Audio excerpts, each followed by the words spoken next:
Assalamualaikum warahmatullahi wabarakatuh. Selamat siang pemirsa sekalian. Kembali lagi bersama saya Kusnul Adinda Arisanti dari jurusan Biologi Universitas Islam Negeri Sumatera Utara. Di sini saya akan membawakan berita mengenai bencana alam yaitu tsunami. Tsunami merupakan gelombang air laut besar yang dipicu oleh pusaran air bawah laut karena pergeseran lempeng, tanah longsor, erupsi gunung berapi, dan jatuhnya meteor. Tsunami dapat bergerak dengan kecepatan sangat tinggi dan dapat mencapai daratan dengan ketinggian gelombang hingga 30 meter. Tsunami sangat berpotensi bahaya meskipun tsunami ini tidak terlalu merusak garis pantai. Gempa yang disebabkan pergeseran dasar laut atau pergeseran lempeng yang paling sering menimbulkan tsunami. Adapun proses terjadinya tsunami dipicu oleh pergerakan secara vertikal pada lempeng yang berupa patahan. Patahan itu kemudian menyebabkan dasar laut naik yang dinamakan dengan gempa bumi. Dari sinilah keseimbangan air terganggu sehingga akhirnya menyebabkan gelombang tsunami yang bergerak menuju pantai. Meski pemicu utama tsunami adalah gempa bumi, namun tak semua gempa juga akan berakhir dengan tsunami. Biasanya, hanya gempa berkekuatan di atas 7,0 skala magnitudo moment yang memiliki potensi ini.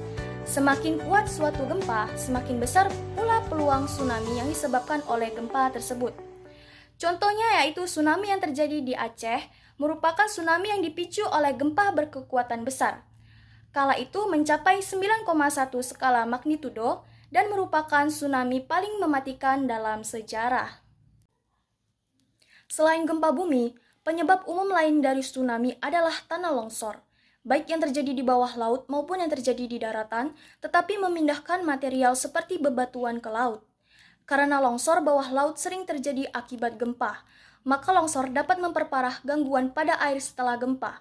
Fenomena ini dapat menyebabkan tsunami bahkan pada gempa dengan kekuatan yang biasanya tidak menyebabkan tsunami, atau menyebabkan tsunami yang lebih besar dari perkiraan berdasarkan kekuatan gempa. Penyebab tsunami lainnya adalah aktivitas vulkanik, terutama dari gunung berapi yang berada di dekat atau di bawah laut. Umumnya, aktivitas vulkanik menyebabkan naik atau turunnya bibir gunung berapi, memicu tsunami yang mirip dengan tsunami gempa bumi bawah laut. Namun, dapat juga terjadi letusan besar yang menghancurkan pulau gunung berapi di tengah laut, menyebabkan air bergerak mengisi wilayah pulau tersebut dan memulai gelombang besar. Adapun contoh tsunami akibat letusan besar seperti ini adalah tsunami letusan Krakatau pada tahun 1883 yang mengakibatkan tsunami setinggi lebih dari 40 meter.